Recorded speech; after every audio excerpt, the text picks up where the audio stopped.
Welcome back, everybody, to DK and Dan Like Bands. I'm Dan, and I like bands. I'm DK, and I also like bands quite a bit. How are you?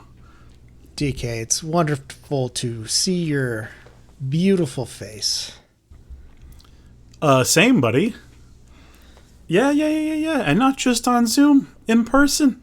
Yeah, I got to Imagine shake your that. hand, got to give you a hug.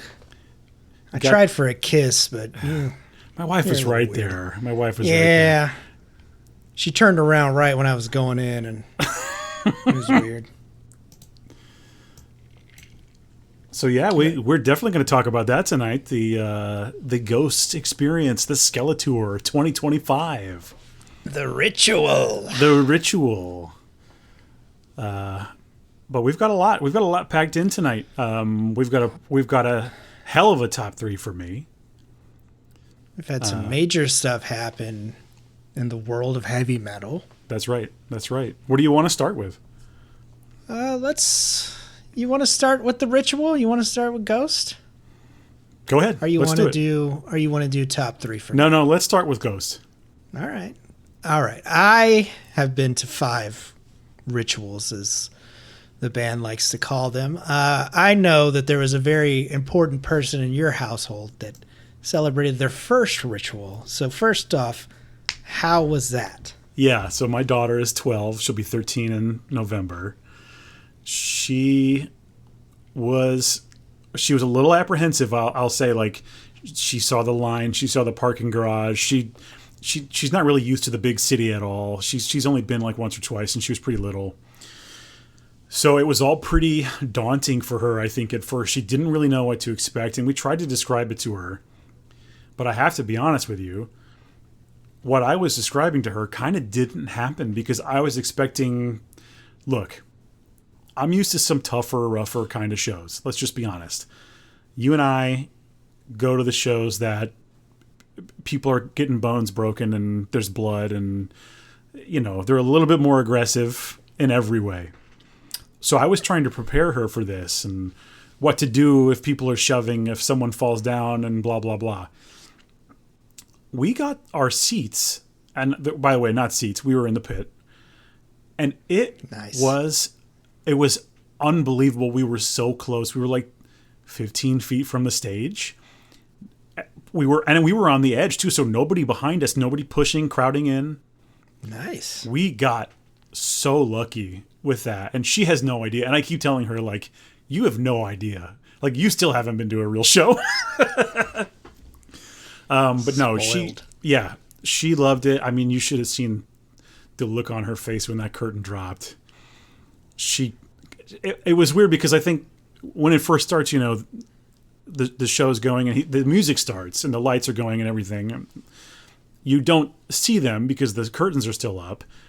He's kind of on the video screen, and I think she was wondering, like, is this really what it is? Like, is this all it is? And then, you know, the music really kicks in and the curtains drop, and she lit up. And Beautiful. there was a lot of dancing, there was a lot of smiling, lots of just like looking at me, going like, oh, you know, just childlike wonder. And she got so many of those Papa Bucks, which I don't know why I didn't bring him in here. We got like 50 of them. But she loved it. I mean, she absolutely loved it. It blew her little mind. She liked the set list. She got to hear the song she wanted to hear. So from her point of view, it was awesome. The line, I said, what a great thing. it really was, and I'm really glad we did it. And I was like, I was a dick about it. I was like, why are we in the pit? Like, I want to sit, and like, what for a show like this? Like, I don't really need to be in the pit. What are we doing? But my wife was like, she made all the right choices, and I hate to admit that, but she did. Damn. No, I know. I admit it. I admit it here in front of everyone. She definitely made the right call. We got there at the perfect time. You know, we stood in line for a while, but we got in 15 minutes before 8, which was supposed to be the showtime. There was a huge delay. Well, okay, not huge, but there was definitely a delay due to the phone thing, the no phone policy. people putting the phones in the pouches. And so this caused a problem for us, actually, and I wanted to talk about this, unless you've got something you need to say first. No, go ahead. I don't do maybe one picture at a show. I don't record anything, so the phone thing... No, that wasn't my problem whatsoever. Yeah. I'm fine. Like, I'm there to watch. I don't need to record the whole thing. Like, I do like to snap a photo, or like, if I know a song I really love is on, like, maybe record 20 seconds of it just to be like, oh, there that is, But whatever. I'm not a be on your phone the whole time. That's really stupid. That's not why go? If you're going to be on your phone the whole time, why go? Yeah. And so, like, I can understand the decision. I can understand the desire to not allow phones. But when we walked in, all they did was, well, first of all, they barely checked me at the metal detector. They weren't even watching me. I put all my stuff in and I waited and waited and waited, and they were like not even looking, and I walked through and I'm like, hey, am I good? They're like, yeah, go. Okay, fine. They didn't even look to see what was in my pockets. Anyway, so we get up to the table where they're doing phones into bags. And they just stick our phones in bags and tell us to go. So we get in there and we use the bathroom really quick, and then we get onto the floor and we get all the way down to the pit, and there's a guard there that's like, where's your wristband? And we're like, what the fuck are you talking about? He's like, you can't get in without a wristband. And then he said, show me your ticket. And I was like, we can't get to our phones. And this, keep in mind, this is like just about to be 8. It's like less than 10 minutes at this point. Like, it's about to be showtime. And so my wife goes into fury mode. And I mean, I was pissed as well, but I was just like, I don't know. They didn't tell us. They didn't give us wristbands. I don't know what you want me to do, but this is where our seats are. I would prove it to you, but I can't. And they're like, sorry, but you got to go get a wristband. And I'm like, okay. So we had to go all the way back. We asked like 3 people. They had no idea. And Jeez. So my wife is getting more and more upset. And my daughter's like getting worried. And so finally we go back to the person who let us in. And they're like, oh, you have to go over to this other station to get a wristband. I'm like, no one told us that. There was zero communication about this. So we got it squared away, and we got right down to our spot, like right before the time. And I kept seeing people show up to the entrance, and the guy going, sorry, where's your wristband? They weren't telling anybody. People were pissed. So there was some confusion there that so easily could have been avoided, that I'm sure, like, if someone listening to this is still going to go to one of the rituals, I don't know how many are left, but be aware of your seating, and if you might need a wristband, maybe ask before you get all the way down there. That was a bummer. But there was a delay on the show, I think, because the line was so bad and the stupid ass phone thing. So that's the only reason I'm shitting on the phone thing, because it caused a delay. Yeah. That being said, no opener. They get wonderful. Right down to business. Do you want to talk a little bit about the production? I think I was very happy that he is kind of pulling it back to the ritual feel. I enjoyed that he didn't do as much crowd work as he's done in the past. They shot off pretty, I think they did like 5 songs before he even kind of addressed the audience. So yeah, I like that. I think Year Zero blew everything out of the water. A little disappointed with Monstrous Clock. Why? It just felt like it was just kind of like, all right, we got an encore to do, so here's Monstrous Clock. Usually that's a longer moment with them when everybody's singing along and shit. I like the little animation they did for it. Of all the people fucking? Yeah. I thought that was pretty good. But yeah, Spirit was really good. I think, yeah, I mean, I thought it was good. As I say, you won't have a bad time at a ghost show, but I enjoyed it. There were a couple elements of the production that I was very happy about, like the fact that there's not a bunch of cameramen up there. There was one dude at the ground level with the camera, and then everything else is these stationary cameras that are just up there, and they're being controlled remotely so you can see everything, which is really nice. It's such a smart idea. I'm sure other bands are doing this, but I haven't seen one where they've done that. So that was just genius. And, you know, the video element was pretty good. Yeah. And the whole backdrop, I got to be honest, I didn't even realize it was a screen for a while.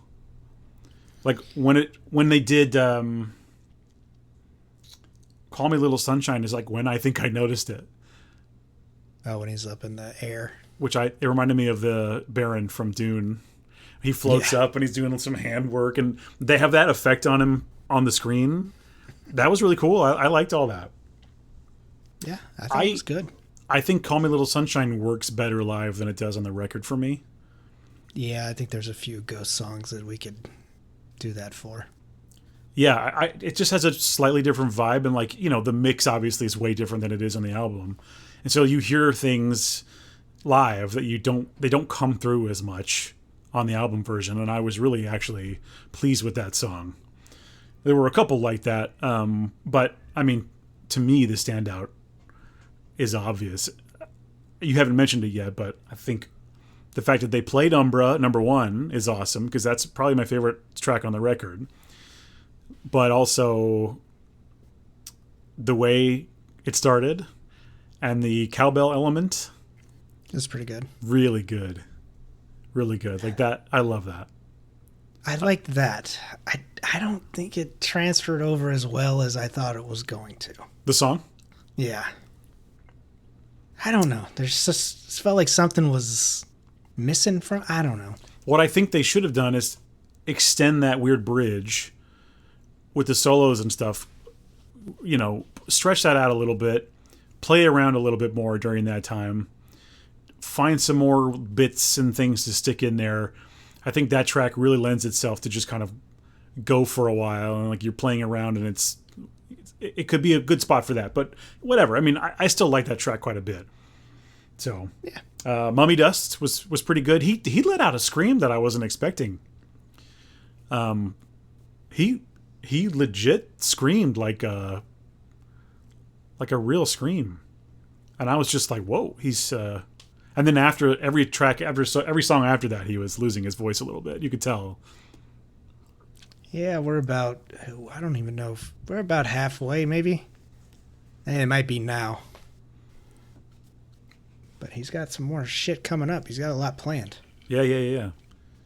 But I mean, I could talk about this show for quite a bit longer. But I did hear that you did not see the encore. Is that true?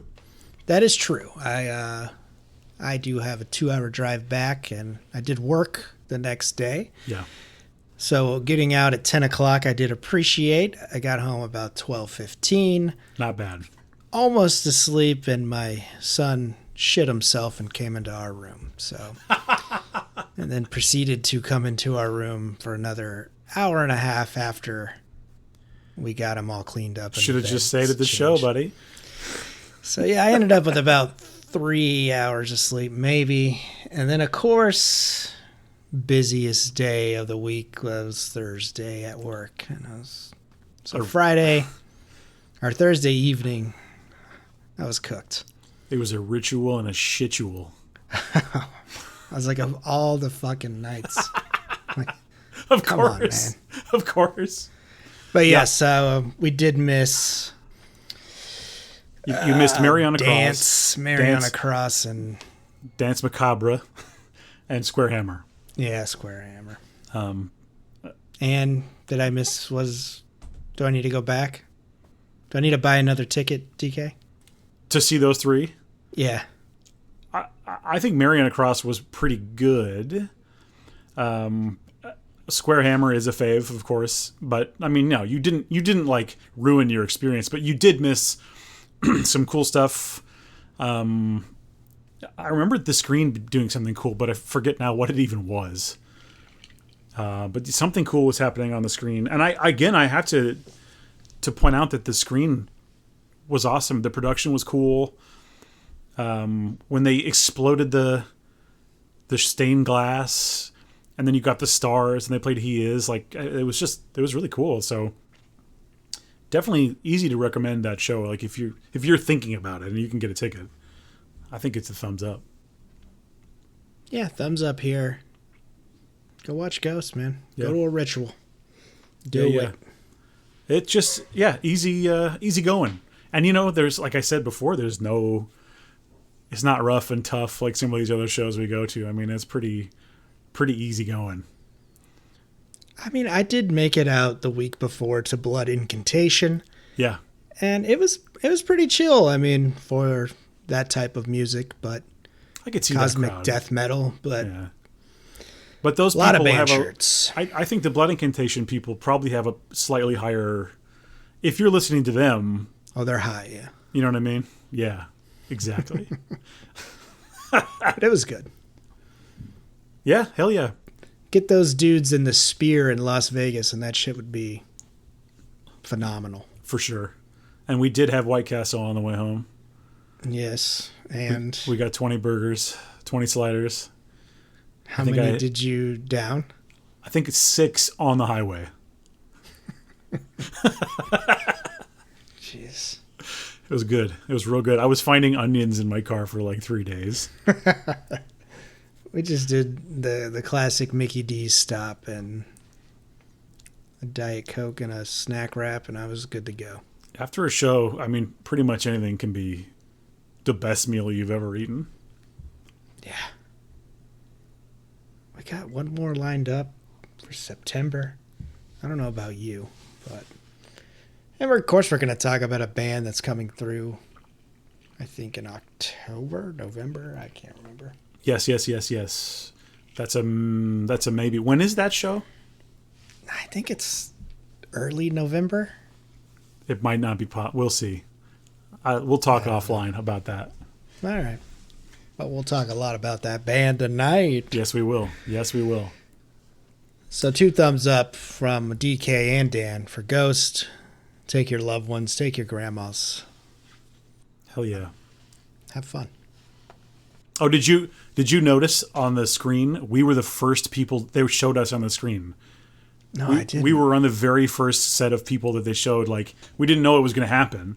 And I look up and I'm like, I'm on the screen. And I started going like waving my hands around. And then they cut away by the time I noticed. Pretty funny. Damn it. And we're visible in a bunch of the official pictures that they released, like on the Instagram and stuff. I'll have to go back and see. I'll send them to you with myself circled. All right. I'll put a fun emoji on them. Little hearts, please. Yeah, we'll see. All right. Surprise me. There might be an eggplant going somewhere. All right.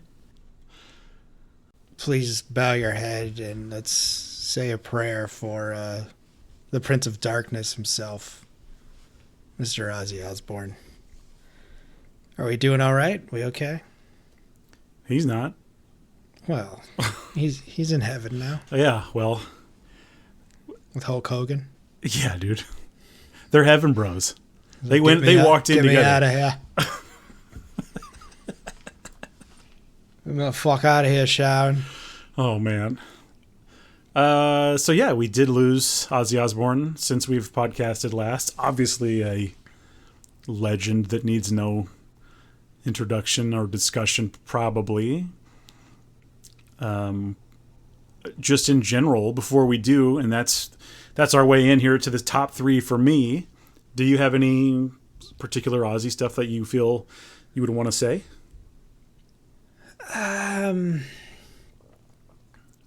I think the last 15 years was probably a blessing, if you want to say that we had Ozzy still, but I mean, 2013 was the last Black Sabbath. I think he released a few solo efforts maybe like 3-4 years ago. I can't remember the names. It's not coming to me. But, I mean, No More Tears, probably the last like good Ozzy. Everything before that, very good, but you know. Do you have any particular like memories or anything? Has Ozzy been in your life for a long time? Always. Is it a family thing? Ozzy is always there. So, I mean, I did my thesis paper, I guess you could say, to get my degree on how Black Sabbath shaped heavy metal. So I covered the first 4 records of Black Sabbath and how they pretty much were the tree that in the branches to all things heavy metal. So I guess that's a special thing in my heart. That is in a Columbia University library somewhere. If anybody wants to look that up. I've personally never went there to look. So you've never read it? I have it on a computer somewhere, and yeah, it's like 59 pages of a fucking report, basically. You couldn't get 10 more in there? I think we had to do like 40. It had to be 45 or over or something. I can't remember. It was a while ago. But yeah, man, he's always been, growing up, fucking Crazy Train was always playing. Like Blizzard of Oz, I think my mom had that CD, you know. Mm-hmm. I have that record. My dad passed away early. I have his actual Blizzard of Oz record and a few other of his that I was lucky enough to get. So there's a little sentimental value, I guess, with Ozzy. Yeah. So yeah, that's wonderful. You?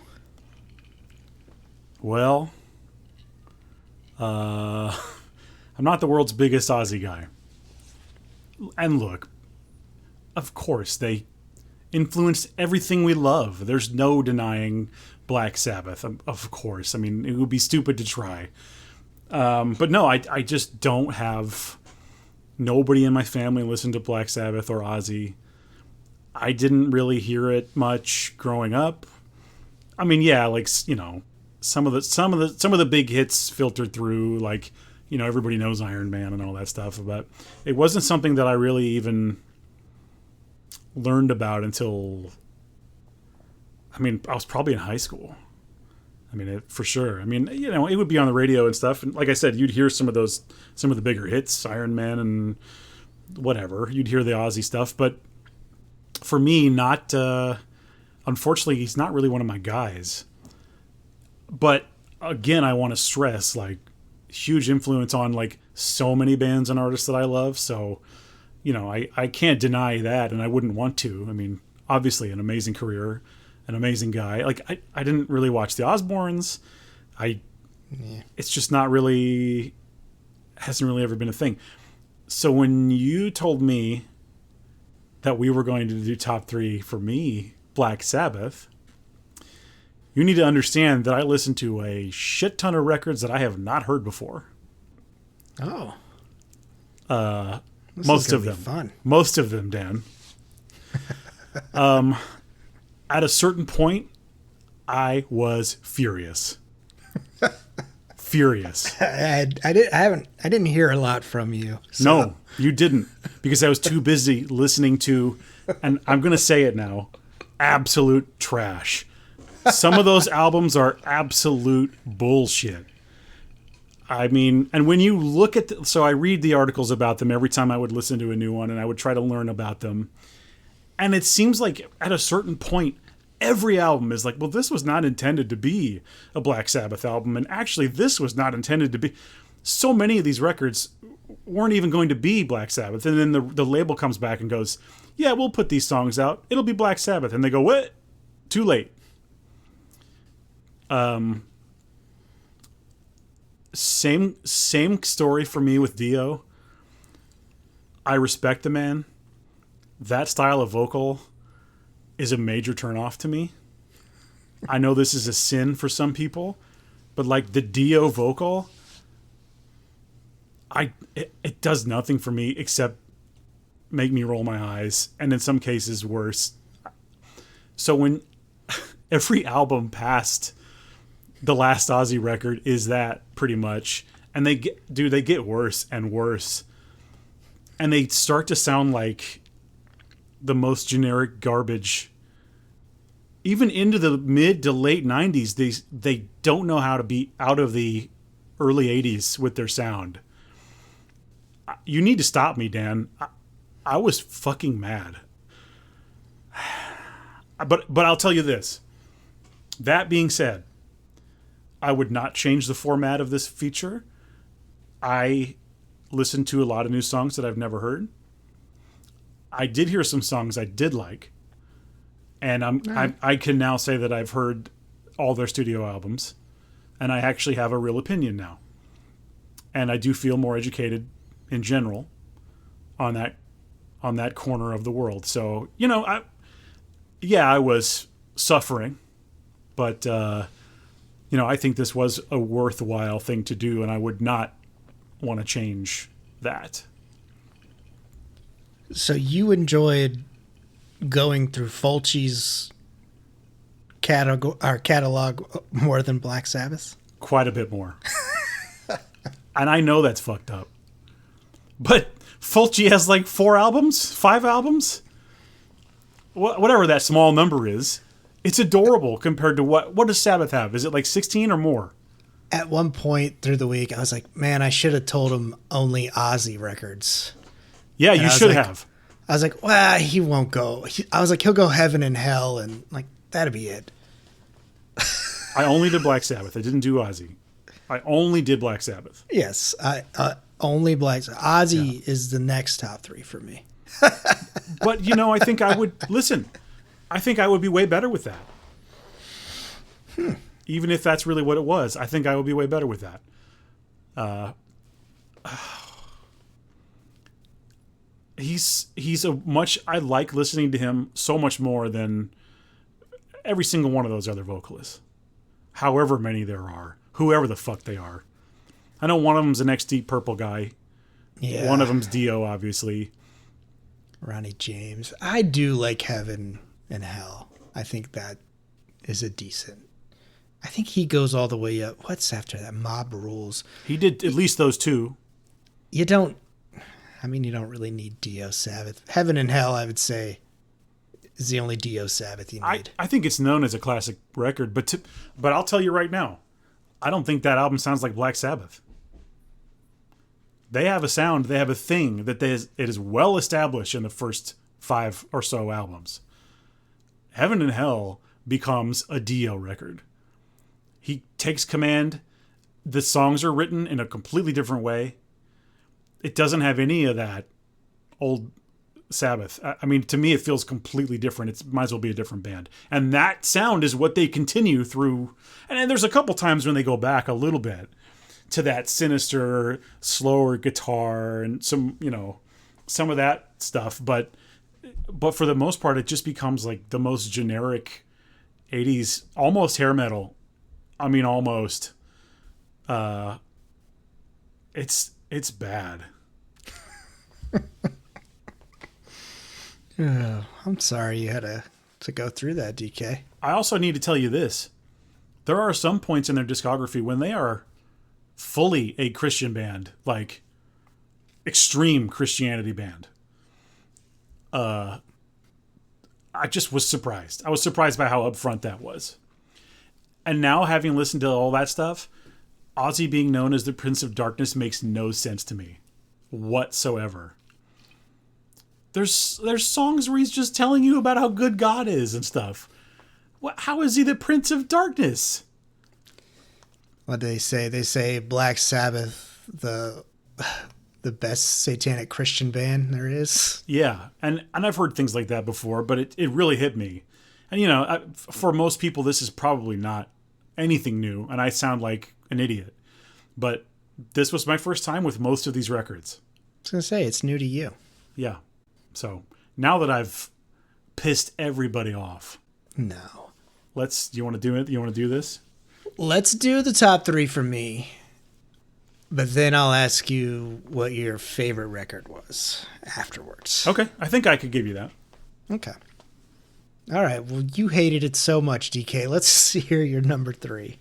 Well, let me start by saying I like the first handful of records just fine. There is nothing wrong with them. I have no complaints about them, really whatsoever. That's why the rest make me so mad, because the first handful are fine. And as I'm going through them, I'm like, yeah, these are totally listenable. I'll be fine. But there's so many, it might be hard. And then you hit that certain point and it just falls off a cliff. So just let me be clear. I didn't hate all this Ozzy stuff. So my number 3, top 3 for me, Black Sabbath. I have Who Are You on Sabbath, Bloody Sabbath. I like that they're doing something a little different. They have some synth, but it still has the doom sort of Sabbath that you want, or at least that I want. But it goes these other directions. Ozzy's a little bit more controlled, and he's like singing a little bit more. Often he just shouts, like he shouts the notes out there. But this is a bit more sung, I think. By the end of it, it turns into like a psychedelic jam, and it's almost like Beatles-like at one point. I just thought I liked it because it was different, and I liked the flavor of it, and like they do it well. They should have dipped into that more. So yeah, I liked Who Are You pretty well. Good. I like that you got Sabbath, Bloody Sabbath in there. Yeah, definitely not afraid to slow it down, get a little groovier. Yeah. I think that just, like I said, that's just Tony, I guess, on the guitar. I don't know. Yeah. But yeah, that's a good pick. Thank I you. like that. I think my number 3 is Electric Funeral from Paranoid from 1970. Mm-hmm. Just Bury Me in Fuzz, please. Yes. Great name for the song. I think Ozzy just paints wonderful portraits with lyrics, even though they're very simplistic. But I don't know. I guess it's kind of compared to like you hear a Beatles song and you're like, that sounds easy. And then you look at it and you're like, oh shit. But I don't know. The change up rules, or the change up during the songs rule. I mean, Tony does always have, seems like 2 or 3 riffs per song that Sabbath is doing. That's pretty structured there for them. Yeah. But yeah, man, Electric Funeral rules. The riff, I love it. It's just 2 albums out in 1970 with the first self-titled. And then, of course, Paranoid, which is, a really fantastic album. I think there's no skips on that album. So there you go, Electric Funeral. That was in the running for me. Okay. I will tell you that. That was one I played a few times. Cool. Well, my number 2, top 3 for me, Black Sabbath. We're going all the way to 13. Oh. I wanted to represent that album because, I honestly, if I revisited this in a while, maybe this would change. But I was so thankful to get back to what I feel Sabbath is and should sound like. And that's the version of the band that I want to hear. And so when they come back and they're absolutely nailing it, I'm like, hell yeah, like let me celebrate this, and I have to put it on the list. So End of the Beginning, the first track on that album, it's that slow jam metal. It's got the doom, it's got those riffs. It goes on for a decent amount of time. It's not, I don't want to say that it's low energy, but it's definitely it is a vibe thing. It does feel like they do. I think within the music, you can tell that they are so accomplished and so sure of themselves. It sounds like they're having a blast playing those riffs and stuff. To me, I love the production of that. It sounds like they were able to get a pretty good mix of like old and new for that. So I think they were able to translate that old school sound all the way to 2013 flawlessly.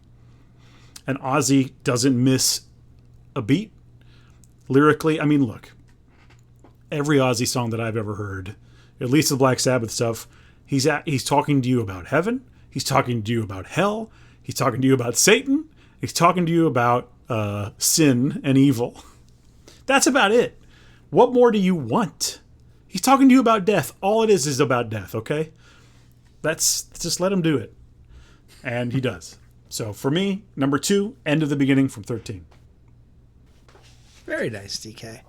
That album came out during my thesis paper. So a professor that I had in college was this old, like, retired librarian. He smoked a pipe and shit. named Dennis. You should have called him a geezer. Yeah, he was. Yeah, but like, geezer. Sweater vests, like all the time, shit.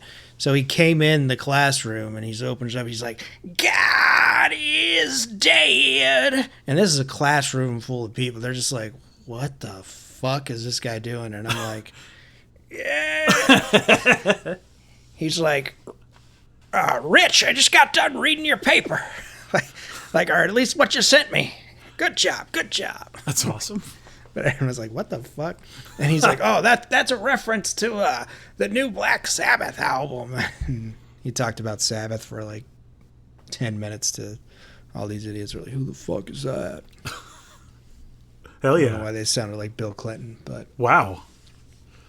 Yeah, it's a funny college Dan story. Thank you for that. Yeah, and then I did a keg stand and passed out. So did I. Number 2, Black Sabbath. Top 3 for me. Hole in the Sky off of 1975. Sabotage. I will tell you this list was very difficult to put together and not have all of my songs from Sabotage. It is becoming a record that is very well respected in its later time these days, but those of you who know. Classic Sabbath riffs here. This is a very angry Sabbath at this time, very mad at their record label and all of that. But this album really has so many genres. You got thrash in there. You got all kinds of shit that you could just pull from Sabotage. Classic Sabbath song structure, though. When he hits that, lyrically, "I'm living free because the rents never do." Just sayings like that just fucking rule, and I love that opening track for Sabotage. Great opening track to a great record. Hell yeah. There's some. Yeah, I did notice some really good Ozzy-isms on some of those. For a little while, I've just been going around going, "Oh yeah." Pretty good. Has the family told you to shut up? You know what's funny though? They did look at me. I don't remember even where it was that I said this. Was this on? Was that? It must have been on this show. When I was talking about at the Ghost Show, when they did Lacrima, and he says everybody knows. My wife and daughter both turned and glared at me because I'm always going, "Everybody knows." They're like they looked at me as if to say, "Are you fucking happy with yourself?" He said it. Can we go? You're like, "I'll see you in the car." Yep. All right. My number 1. Oh, shit. Black Sabbath.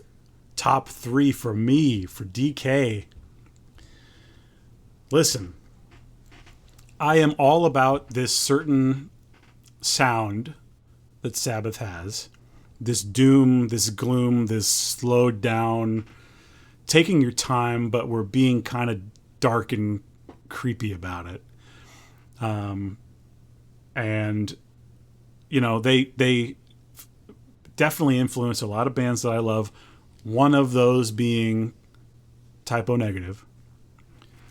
And, you know, it was hard. There's tons of Sabbath covers out there. There's tons of Ozzy covers. It was hard for me not to put this at number 1 simply because I knew the cover and I love it. And when I first heard this song, I said, "Fuck, that's got to go on my list." And as I started to whittle it down, it just kept getting bumped up higher and higher. And so, for me, number 1 Black Sabbath song is Black Sabbath by Black Sabbath on the album Black Sabbath. I think this is the blueprint for their sound. It has those vibes. There's the bells, like the church bells.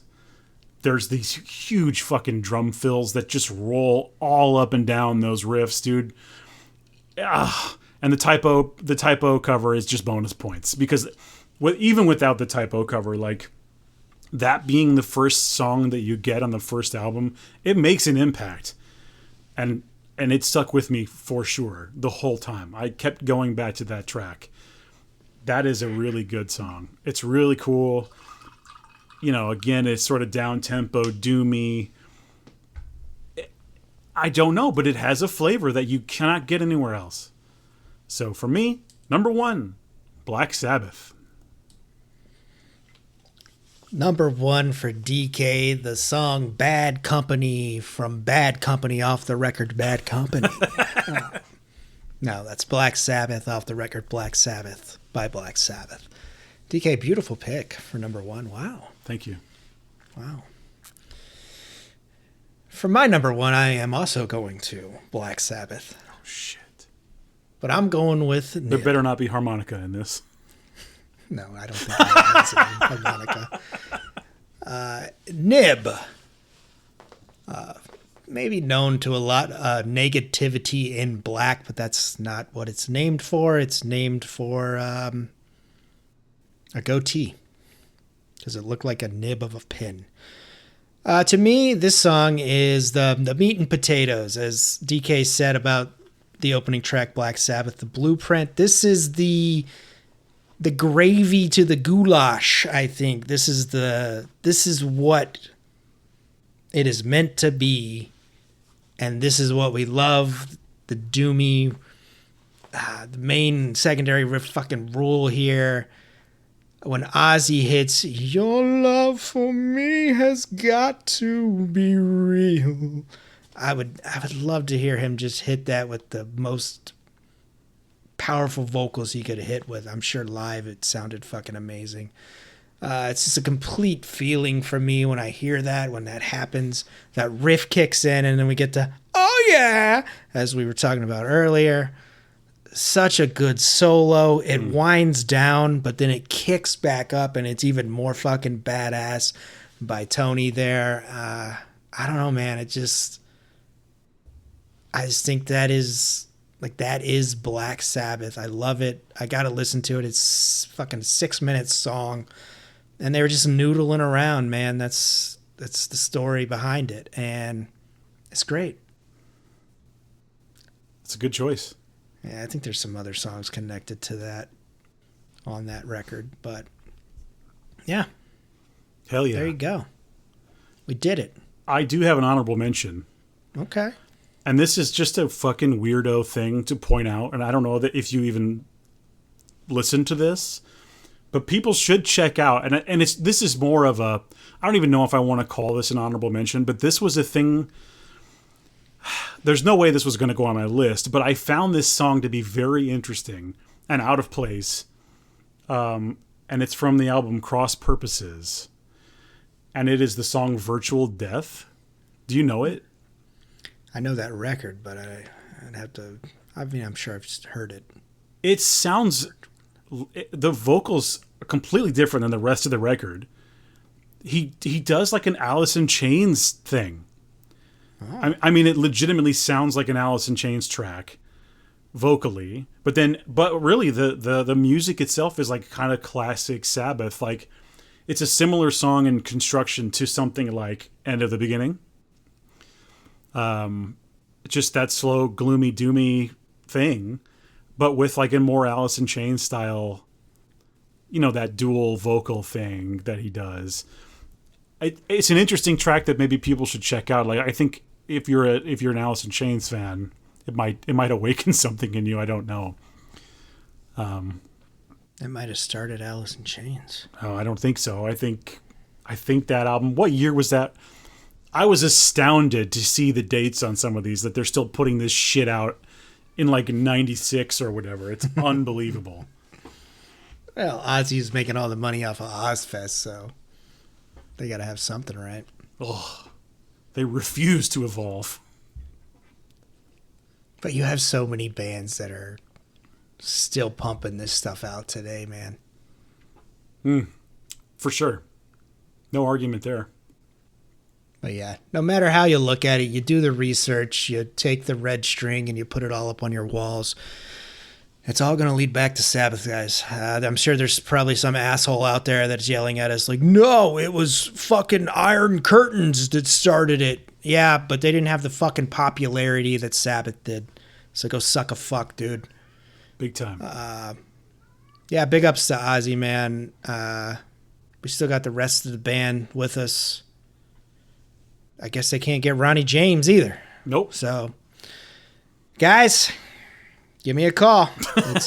It's email me, dkdanlb at gmail.com. Now, is that the correct email address?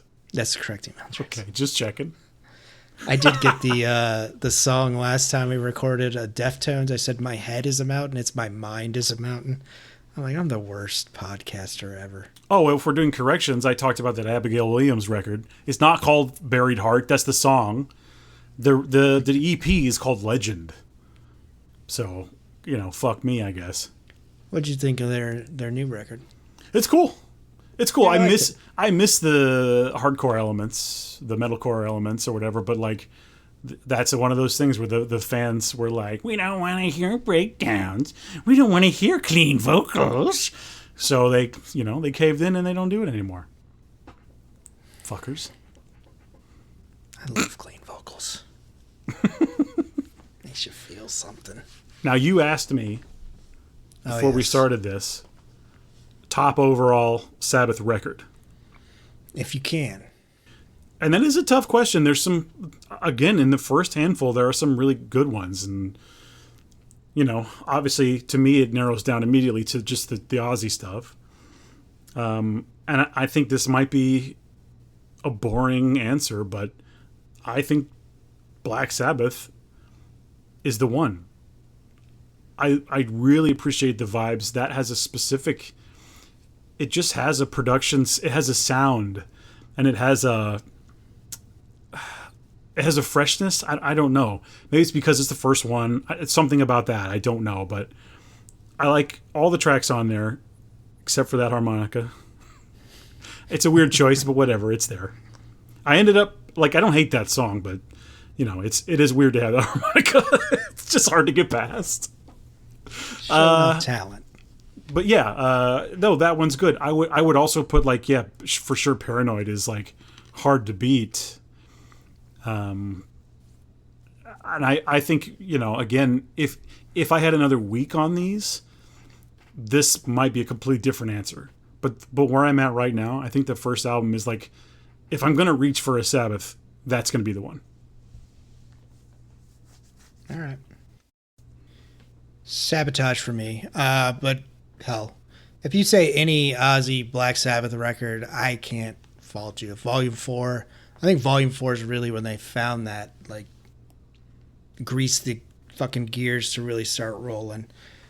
But yeah, I mean, Technical Ecstasy, I think I would have to...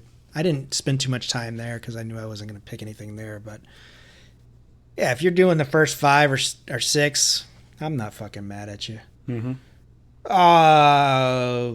Boys from 5 Day Rentals were kind enough to throw theirs in. I know those guys. They're hot. They're a little sexy. Cron Howard from 5 Day Rentals, number 3. Supernaut from Volume 4. Number 2 is... Sweet Leaf. Hell yeah. From Master of Reality. It's a great pick. Yeah. And number 1 for him, Iron Man from Paranoid. He goes for the classic. Yeah. I wouldn't let myself pick any of those. Bones, a huge Sabotage fan. Sabotage. Sabotage. You got Mega, which is the 13-minute track there.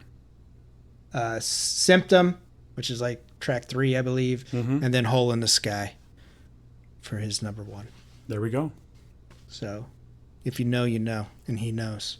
He knows. Thank you, guys. I did reach out on Blue Sky. Got no response from the online community. You can find us on Blue Sky. Whoa. So, there you have it, guys. That's our top 3 for me. There's 6 Black Sabbath songs, no repeats. So there's a good list if you're just now getting into it. Don't be a fucking asswipe and be like, oh, I never got into Ozzy. Like DK here, he enjoyed his time. I truly did. He's going to make me suffer next time around, I'm sure. I won't do or that. Maybe He already made me suffer this week. We'll see, won't we? Yeah, we'll see. DK.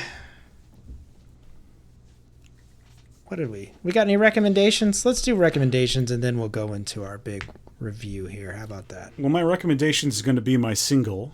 Yeah. Is that okay? Yeah, I listened to it today, actually. Oh, when really? You sent it to me. Yeah, I listened to it again today. I put it on the thing. Okay. For you. Oh, did you? Yeah. Okay. Do you want me to go first? Hit me with it. Okay, well, my first recommendation is from, and I think this is going to seem maybe out of place at this point, because this is a synthwave group. But look, I said at the beginning, I'm a synthwave guy. Okay, I'm into it. I create it. I love it. And one of the best to do it is this band called The Midnight. They have a new record coming pretty soon. And they have a new track called Shadowverse. And I think it's pretty damn good, right? Yeah, I like it. It's got, 80s vibes. It's really good lyrics. I think you could probably agree, like his lyricism is pretty good. I don't know if you've heard much of them, but that tends to be his thing. He's a good songwriter. It's weird. Like, he seems like he's more of a singer-songwriter type of a guy, but he gets put with this synth producer. And that's what makes The Midnight kind of rise above a little bit, because the sound is this pretty retro, throwbacky, sexy synthwave thing, but then you have these songs that tell stories or capture a place or a moment or a person in a really, really good way. So, but yeah, I think Shadowverse is a pretty cool, and it's got a good chorus. Yeah. I think he really knows what he's doing. He really, like, with the naming of the songs and stuff, it's all references to the 80s and stuff like that. For sure. Some of the movies, popular movies and all that shit. So, yeah, I'm looking forward to this, dude. Have you heard their stuff before? Yeah, I think we talked about one. They got a killer sax in. Oh shit! There's more than one. They got a bunch. Well, yeah, I think they got a lot. But yeah, we discussed. And that might have been in Discord. I think. Yeah, maybe so. That would Garrett maybe. Oh yeah, probably so. I think he's a fan. I'm a fan of him. I'm ready. I'm ready for this record. I'm ready to hear it. I'm excited for it. Give me the vibes. So yeah, Shadowverse. What'd you have?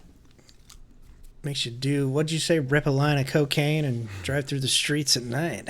I might have said that. I got 3 gals named Fayetooth, I think is the name. Faytooth. Faytooth? Fay, it's like a fairy. It's like the little people, And these chicks just fucking rip, dude. They got a new single out right now called Whole. And everything I've heard from this upcoming record in September has me very interested. So, Faytooth, check them out. I gotta admit, I heard them for the first time when you sent me that track. And guess what? Me likey. Yeah, they got another one. Another single that is really good. I saw it was on there, but I didn't click it yet for some stupid reason. But that track has like don't take this the wrong way, but slight Deftones. Something it's more in the attitude almost, and the vocal creep. It has like a slithery, sexy little way around the music that the vocals are doing that I would associate with Deftones. But it's heavy, it's atmospheric. I think it has some things in common with certain types of like the depressive metal, like there's some of the black metal stuff, but it definitely doesn't go that far into that territory. But there are some of those bands that I'm thinking of, like Agalloch. Is that even how it's pronounced? I'm not saying this is a good, like a perfect comparison, but like I'm just really talking about they would fit on a bill together. Yeah, definitely some pagan metal Yeah, there. Yeah, exactly. vibes going on, I think. Yeah, there's Yeah, mysticism in the woods. They're doing it very well. I've I heard a like it. lot of that, and it's like, all right. But this came through. I was like, it's kind of catching my ear. So, For sure. I've listened to it a few times. yeah. So check those two out, guys. Those are our recommendations. New singles out right now. Something for you to get into. I think September's Fade Tooth. What's the midnight dropping? September? October, I think. Oh, got a little bit of ways, but we'll be all right. All right. I think that's what we got, DK. Are you ready to move into this album review? Okay. Yeah. Your boys from Illinois, Born of Ostriches, Through Shadows. My bros from Chicago's. They're from a fucking suburb. Let's not get carried away, okay? All right. I won't. Let me first ask you before we dive into that record. Have you heard them before? Do you like them? I've heard of these guys. I have never. I'm sure I've heard some songs. I don't know. Sure. I can tell you titles of the songs, but I've never sat and listened to a full album. Well, listen, like I have here. This band is not a band that like I would even assume that most metal fans know. So I understand that completely. I mean, they're not a household name. They're not a big name. And the product they're delivering is a very specific thing, and it is not for everyone. I have had friends not want to listen to it because they find it hard to. What's the word? Like some of those earlier albums is like I can't really tell. Well, because it is sort of a mathematical. Some of the early stuff it just sounds like you're listening to a math problem. There's no repetition usually. There's no clean vocal. There's particularly the early stuff. There's not a lot of stuff there for regular metal fans to latch onto. Like your standard metal guys who are listening to Metallica, for example, maybe you would hear Born of Osiris and go, I don't really get that. I'm not trying to say that they are they're better than everyone else. It's just a different. I'm trying to tell you that it's a different. It's a different product. To me, they kind of come together like a mixed Fear Factory with like Meshuggah.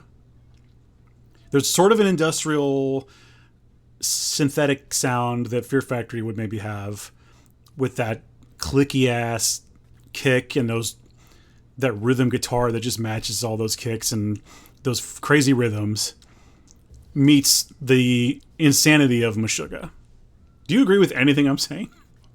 Yeah, but I think you should also throw in like Static X and Linkin Park and just pick one. I say Fear Factory, but just pick one of those. No, I think for Fear sure. Factory is a good baseline though. I didn't have them on my list of what I hear in this. I would say a niche. Yeah, this is definitely. It's a subgenre. You're gonna meet some guys that this is their favorite, and you're gonna be like, okay. It's kind of like Catatonia. Like you say, Catatonia is my favorite band. I'm like, all right, I get that. Yeah. Same highway here, I think. Not the same type of music, but no. And I would say that these guys deliver something that I definitely like. I would say that I'm a pretty big fan. I like what they're delivering. As a drummer, hearing the insane rhythms and the fucking changes in the transitions and the fills and just all the little stuff, they have this attention to detail that is off the charts. So I'm definitely a big fan. These guys would be in my top, I don't know, maybe top 20, maybe top 10 favorite bands, probably. Just based on that itch that they scratch. But let's talk about this record. Through Shadows. was out. When did it come out? July 11th. On what fucking record? Is it Sumerian? Sumerian, yes, Yeah. Sumerian Records. There it is. I didn't look it up, Dan. I just knew that. That's good. Isn't that fucking awesome? I was searching for my note because I was like, I know I fucking wrote it in there. Yeah. July 11th, Sumerian Records. It's out now. Let's do Dan's asshole review. Okay. Okay, I got two of them, DK. DK asked me how I like the new Born of Osiris record. How did you like the new Born of Osiris record, Dan? Oh, DK, I didn't know you did CrossFit. I got one more. Is that my phone ringing? No, that's just the new Born of Osiris record. There were multiple times in my car, because I play a lot of this when I'm at work, where I was like, is that the phone? And I would look down to make sure it wasn't the phone ringing. You don't even need to explain. I mean, like, I fully understand what you mean. You hear like a little, like, like you just hear. No, oh shit, that's the record. All right. Yep, I absolutely understand. All right, and those are my two Dan asshole reviews. Sure. All right, you are gonna have so much to say. This is, like I said, we're in a territory of your favorite stuff. I think I am well prepared for this. I love the band Dillinger Escape Plan. Yeah. So this kind of, not the same, but a little bit. Structurally, I see what you mean. Change ups, the stops, we're going back to this. Let's sing now. Let's yell now. Let's jump around and do cool shit. Put some fucking heads on your goddamn guitars, guys. For the love of fucking God, please. Pisses me off. So just do it. Just have a head. You're not moving. You're not going to hurt anybody. Get a head on that. They're worried about safety. All right. Okay. There's so much going on here, which I think that's the point. I think if a regular person would listen to this, they'd be like, what the fuck is this? I can't concentrate on this. But I think that is the point. I think that is tough to do. This is hard music to make. And when it works, it really works. When the runs hit, and not like shitting your pants, but you got that synth going, you got that beat, and then you got the guitar going, and it just keeps hitting. You're like, fuck yeah, dude, this works. Like I said, I'm hearing Linkin Park, I'm hearing Static X, I'm hearing Fear Factory, Slipknot almost type of vocals, but then he hits you with some fucking emo. All genres are represented here. They hit you with the kitchen sink, grandma's dentures, the family cat, and then, hey, fucking throw some fire on top of that shit. So you're going to get everything. And I think that's cool. I am not mad at that. I get it.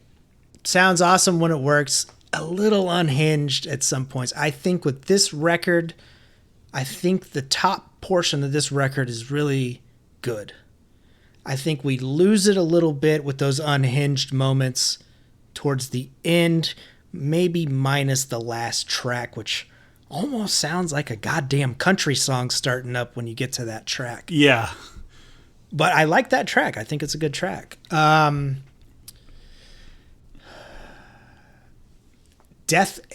this be deathcore? Or would you call this metalcore? I looked it up because I was really unsure, because I don't know. They classify themselves as progressive metalcore. Okay. It's not a great description, but it does work, I guess. But by the very nature of the progressive thing, it's really hard to put it in a box. The metalcore thing tells you there will be breakdowns, there will be screaming and singing. Yes. Yeah, hard to classify for sure. But when you hear it, you know, you get it. So mid 2000s is where we're deathcore, metalcore, the metal community kind of focuses the spotlight on those bands. All Shall Perish, Carnifex, shit like those type of bands. Yeah. So is this that rise of, are they in there with those bands? Are they earlier? Are they? To me, I'm trying to, I think, and this is totally off the dome, I think the first record's like 2009. Okay. So yeah, we're right there, I think. Yeah. So, but when I first found them, it was that first album and they were pretty new. I was touring. I was in a band at that time. And you know what? It might have even been earlier than 2009. Shit, I don't know. But, you know, to me, because I was like at that time really big on like Killswitch Engage and some of those kind of metalcore things. So when I hear Born of Osiris and they like just take it up a notch as far as the brutality goes and the technicality, you know, I was like blown away even then. That first album sounds like they dropped their instruments down the steps for half an hour. I did go back a little bit and listen to some other tracks. I did watch some music videos as well to try to figure out. I have a feeling you liked Bow Down if you saw that one. Yeah. The first thing, he's like, fucking bow down. That's really good. Yes, I did. I was a fan of that one, DK. Yeah, I know. But that point in time, for me, is where I'm not going with that spotlight. Deathcore, metalcore was just something that did not fill me with anything that I needed. I understand. Like, I get it. All right, they need their time. They're going to shine right now. Hey, these guys are still making records over here. These are my 20s. I love them. Like, yeah. It's my teddy bears over here. So it wasn't something that took me away. Dillinger was weird. They opened for the Deftones one night when I seen them, and I was like, that was the most insane shit I've ever fucking seen in my life. Yeah. And I will listen to you guys, and I just became a huge fan. So, but I don't know mathcore type, if Dillinger's even, I guess you could lump it in there, but. Yeah, I think so. But yeah, man, that's kind of where I stand. I'll hit you back up when we get some standout tracks. So let me have it. Well, so just to piggyback on that, I mean, when I first heard them, for me, it was definitely a thing of, you know, I was a musician at that time, and I was the kind of person who I was a kind of a dick about it, and I wanted to hear things that were different from the norm. And when I hear them doing insane time signatures, and like you hear a song and you go, where the fuck is the beat? Like, what is happening? You know, immediately my brain is like, I like this. I like this a lot. This is definitely itching my, you know, my very well diagnosed ADD brain. It just does something for me. And again, I wanted to learn how to play those songs and like how to write that kind of stuff. And, you know, I didn't quite go to that length. I mean, and again, I'll say like these guys are technically brilliant. I don't think you can argue that. No. It's just more of a, is this your style or not? And I think you're right. They kind of drill down on the style that emerged from that time, and they just sort of have kept sculpting it, but just sort of perfecting it and honing it in. So yeah, for me, I've liked most of their records. There have been a few where they didn't land right away, but I usually go back and enjoy. There's still like one that I'm like, it's not my favorite because they lose. They have one record that's more death metal-y, and it becomes instantly more boring. They didn't want to be as technical, or I don't know what the reasoning was. And it still is a technically good album, but it doesn't have the, and I think it's a thing that would annoy some people, and I don't know if it did you or not, but that the weirdness, the moments where you go, what the fuck? Not in a Between the Buried and Me, Devin Townsend way, where it's like we've changed genres and now we're in a bar and there's people laughing and clinking glasses and now there's banjo playing and then what the fuck, Devin Townsend's rocking in a rocking chair and now someone's talking about killer robots and now he's whistling for 10 minutes. It's not like that. It's something where you're going to hear the craziest transitions and in-your-face electronics and strange time signatures that maybe next to the brutality of some of those riffs might come off as dumb or silly. I can see that, but I'm not blind to that. I could see someone going, take that stuff out and I would like it. You know, I get that. But again, as a person who is a synth fan and I like the electronics, them having that is like a huge plus. And so sometimes they'll hit me with, you know, like a synth, like an arpeggiated synth with the thickest, most disgusting double bass / rhythm chugs. And it's, to me, just like my eyes explode and my ears are just, I'm there. I have arrived. It's just very much something that my ears like to hear. So, and I would say that this album delivers it once again. I mean, I don't think there's a bad track on this. I'm not prepared to say it's their best record ever. There are some standout tracks that we'll get to. But for the most part, like, I think every single song on this one has a moment where I go, fuck yeah. Do it, boys. There is something. There is, every single one has a moment where you go, yeah, that's why I like Born of Osiris. I could play any one of these tracks and go, hang on, here it is. This is the thing. So, yeah, he's doing a couple sort of different things with the vocals. They used to not have any cleans.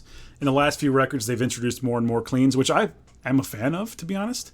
Yeah, I think so as well. I think there's plenty of room. I mean, look at the music you're making. There's so much room for some clean vocals in here.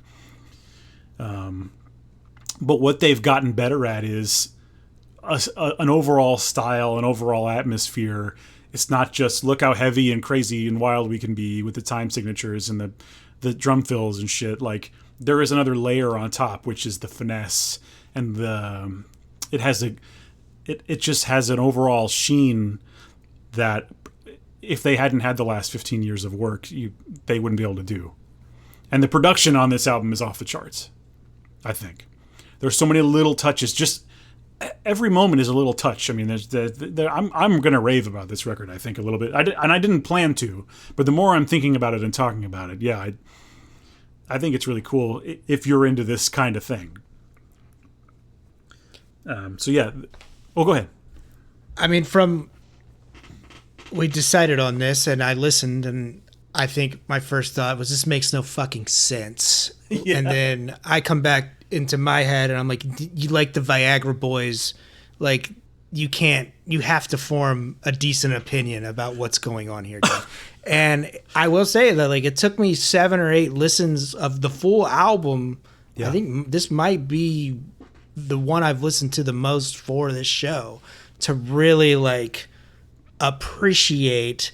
And I'm like, man, that fucking, like, run right there is just insane on how the timing of that and technicality of that is, like, crazy just for, like, maybe fucking 10 seconds, a throwaway 20 thing. seconds. Yeah. And I was like, damn, this is actually, like, really fucking hard to do.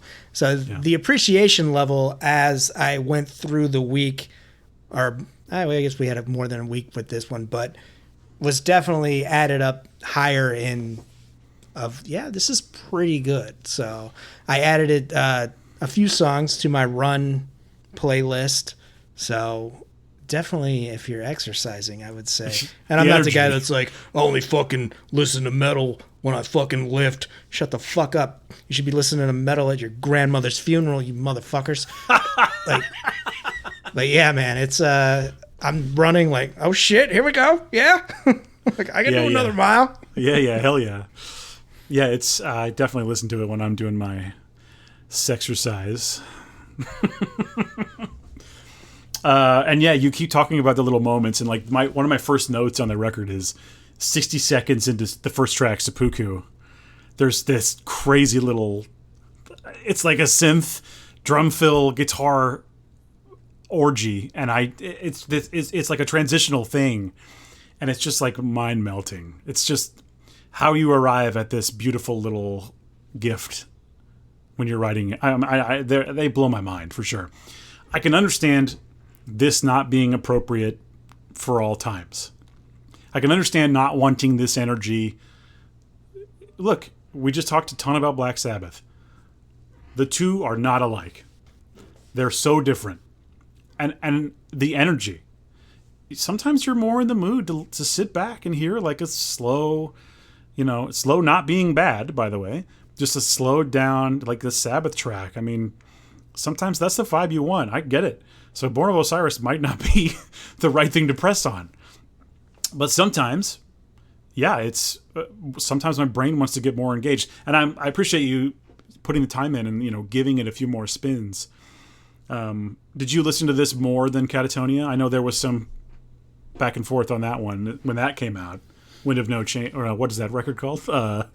Nightmares as the extension and the wanking state. That's it. Yeah, I did listen to this more. Like I said, it took, I'd say if we recorded this about 4 listens in, I'd been like, fuck you, DK. I don't care, dude. Yeah. I don't care if you hit the button. That just tells me you don't know how to play your fucking guitar. And that's what I said. Like, my asshole reviews was like the first like kind of thoughts that I had of. I was like, God damn it! I know what this band is. I've heard it before. I got to review that record. Like, I was like, but you know what? I was like, here we are with you with Black Sabbath. Like, we're gonna give it a legit chance. Yeah. And I think like 5 or 6 in, I'm like, I'm still not there. And then this week I really was like, all right, like these fucking 3 are like fucking badass. Yeah, we got these 2. And then I was like, all right, it picks back up here. And then like we go on with the rest. So, sure. But yeah, man, like I said, I'm glad that, you put me through this. I'm interested to, I don't know. Have you seen them live? Yes. Okay. I'll tell you, they nail it. Okay. Damn it, man. I've seen them at some intimate venues. What's that Red Flag? Yeah, I saw that. I would like to be there. And it's a maybe right now. It's a solid maybe, but we'll see. We'll talk offline. But they can do it live. I know they did just lose a guitar player. I think his name is Lee McKinney. He's really good. He has his own 12 members. They've had a ton of guys. Yeah. 12. Yeah. But he does his own, like, he basically does Born of Osiris himself, like his version, but it's like, what if we weren't locked into this metalcore format? What if it was a little bit more open and I could do jazz if I want? Because he's a really, really good magician. He's a wonderful magician. He does birthday parties. He's great with the kids. So plays metalcore like a motherfucker. But I would recommend his stuff. Although once again, you can have times when it's like, this is not. And I've even been there when you turn it on and you go, this is not the right album for me right now, because it's all over the fucking place. And I don't know how people feel about some kinds of jazz, but like sometimes the stuff could be grating, But technically, it's always incredible and really good. So definitely check out his stuff. But they did lose a guitar player. That being said, again, the times I've seen them and I've heard good things about their recent shows. So I have no reason to believe that it will be any different. And their drummer, I have to say, is like, I think he's just a beast. He's a beast. He's a monster. Very interested to see that from a distance, I think. Yeah. Would be my main concern. I'm too old for that shit. I mean, I'll fucking bang, bro. Don't get me wrong. Like, kids, don't make me show my age here. Yeah. And I'll this be is hurting for 2 weeks afterwards. It will be the kind of show that I was warning my child about. I'm sure. I mean, the amount of breakdowns is amazing. All right, let me know. All right, we'll talk about it. I'll drag Penny Smasher. He's never let me down. Do you think he would like it? He doesn't. His curiosity, I think, is at a good level for him. especially being a 50-year-old into his 50s. This guy's rocking it with me at Blood Incantation, and I've took him to some fucking shows. Yeah. And he's always been an open mind and an open book. And I just want to say thank you for riding and dying with me, Penny Smasher. That goes for movies, too. We've seen some weird shit together. I love it. I do love to hear that. And it's great to see you guys at Ghost. And hopefully soon at something else. Oh, we'll be there. DK, is there some standouts here for you? For sure, yeah.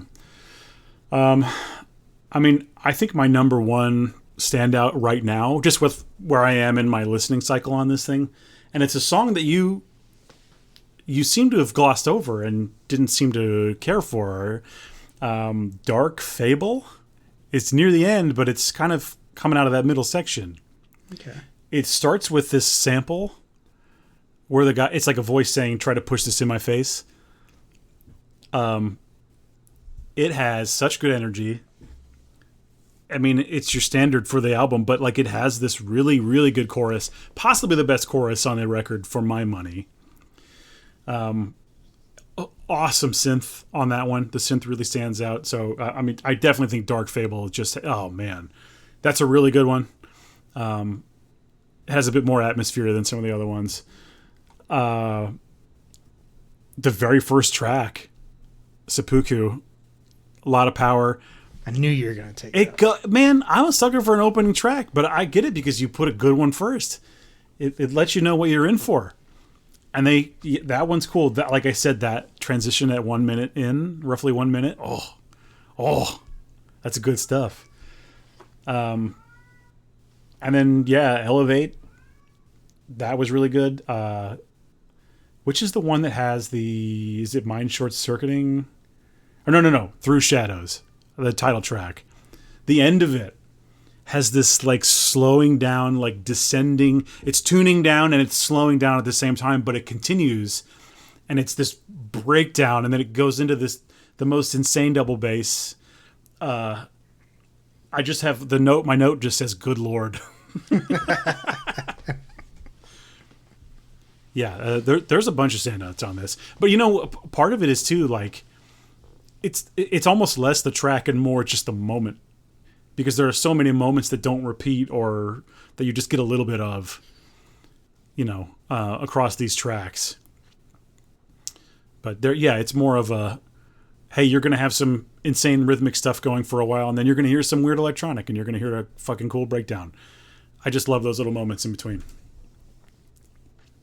Yeah, I think earlier I said they throw everything at you here, and there's even saxophone, I think, that comes through Activated. It's a good track too. You don't expect the song is going normally, and then all of a sudden you get a really good ass sax solo, and it somehow fits, in my opinion. Yeah. Followed by what I think is a pretty damn good guitar solo as well. Yeah, I think the standouts for me is Elevate. I just get like, this is dumb to say, but I get like Jock Jams vibes. You get the like that almost like Smoke on the Water. I don't know if I've ruined that for you. I hope I didn't ruin that for you, but that's kind of what I got. I'm like, where have I heard this fucking like, yeah. It almost doesn't work. I mean, as with a lot of this stuff, it just almost doesn't work, but it fucking works. I love that track. But I don't know why any college football team in the nation is not playing that shit to get fucking jacked before the big game. Like, get hyped up on that shit, college football. There would be blood on the field, man. People would be ripping heads off if they heard that. Fuck yeah, dude. Get it in there. Get more fucking Born of Oasis into fucking college football. That's what we're saying. You heard it here first. Great run of guitar and sit together. Like I said, when it works, that blend is just, it fucking like, get you going. And I think that my second standout runs right back to Through Shadows. I think those two songs back to back are just like, if you're not in, you're not in. Like, get out now, because we got a whole bunch of other fucking crazy shit that's about to happen, guys. But yeah, those two tracks are definitely my standouts there. I think there's one, Transcendence. I just think they're just throwing way too much. That's one of those ones that where I'm like, it's a little unhinged. Let's see how many transition and change ups we can do. Yeah. It just keeps like hitting you with them. Like, I think there's like 7 or 8. I think I tried to count at one point. But Don't bother. yeah. I was like, all right, I'm focusing on counting. I'm not even listening to lyrics anymore or anything like that. So, but like I said, I think they get a little unhinged at moments. But overall, man, I think this is a pretty good record, dude. Hell yeah. Hell yeah. And yeah, maybe that's a reason not to listen, that it has a little bit higher of a barrier of entry, I guess. Or maybe that's a reason to listen. I tend to want to be challenged a little bit by music. I tend to tune out if it's too simple or whatever, but it just depends. But for the most part, I think it all works, and it's a good one for sure. So DK, are you skipping this? You streaming it, or do you vinyl this bitch? I would say vinyl, but it's more of a get it surgically implanted into you somehow in like a Terminator or like a cyberhuman type of a situation. Yeah, I think I'm at a stream. I don't know if I really need a record. I don't know.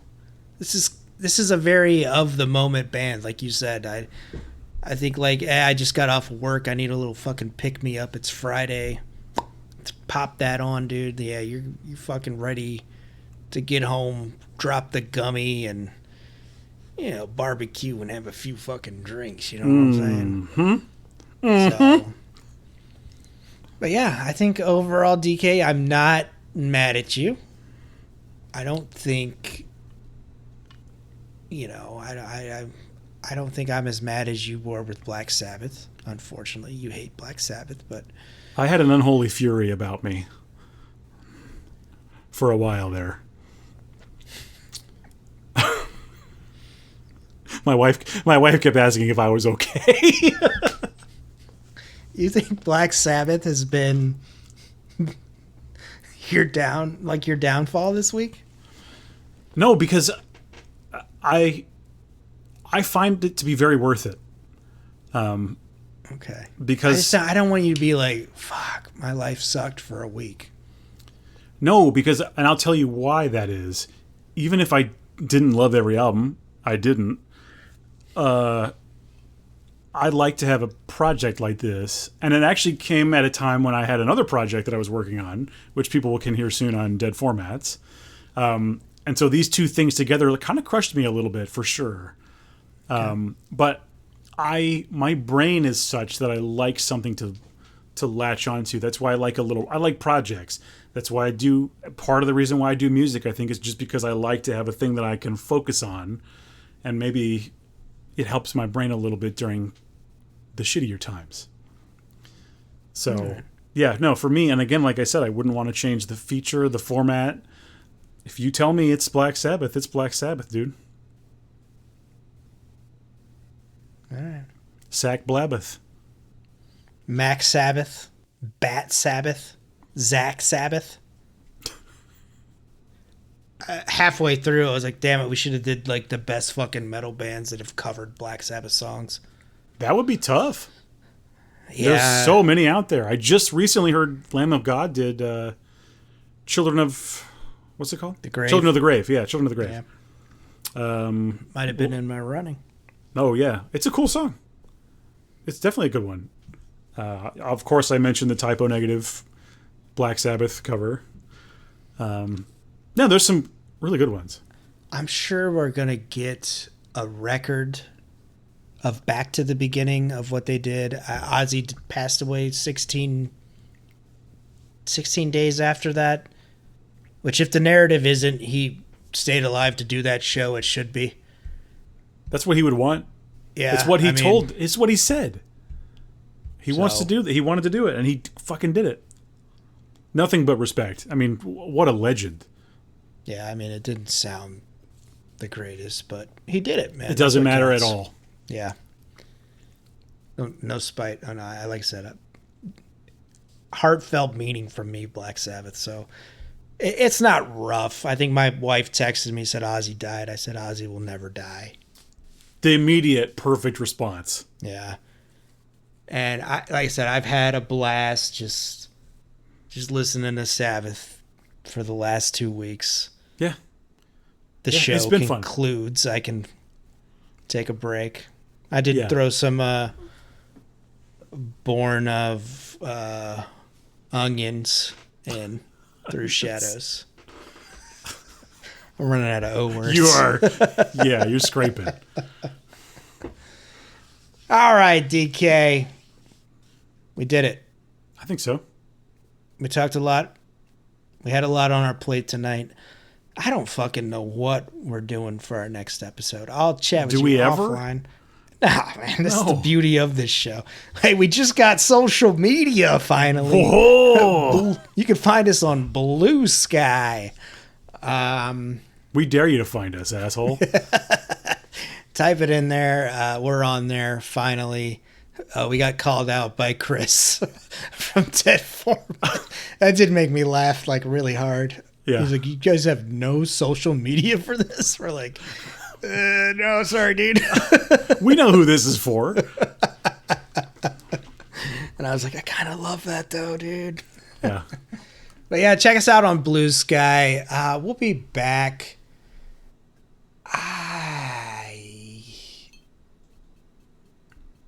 I know we're gonna do Deftones. Fuck it, let's do that. Let's do the midnight, dude. You want to do the midnight? Well, that record's in October. Yeah, I mean, we could fucking say we're gonna do it. We know what we're doing in October. Well, yeah. I got an idea for the next one. We'll talk. We'll talk. But Just say it's good.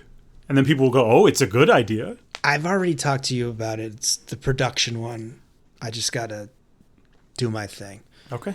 No luck on these fucking guests, dude, I've been talking to. Yeah, it's who would have thought that these people wouldn't want to be on this very famous show that we do? That didn't even have social media. Yeah, I mean, we get paid so much money for this. That's true. But yeah, Blue Sky, if you got any questions, recommendations, send us your top threes for me.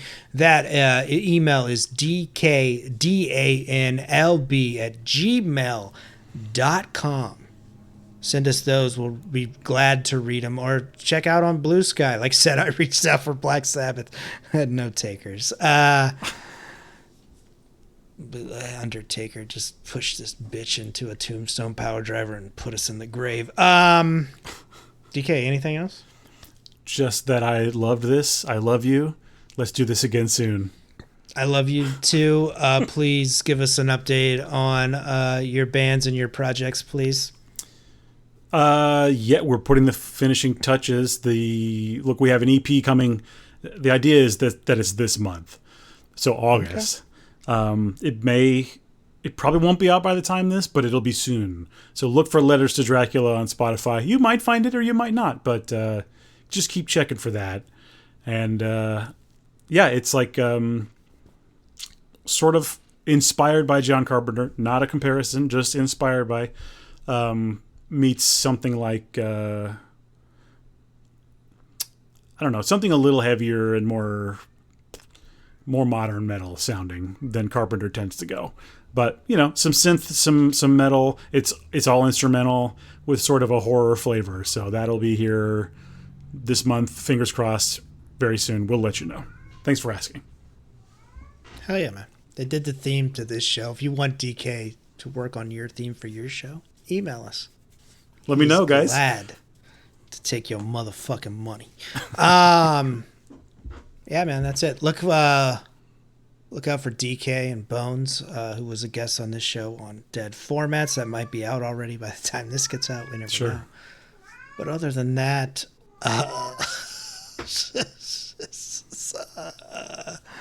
I know it's only rock and roll, but I love it.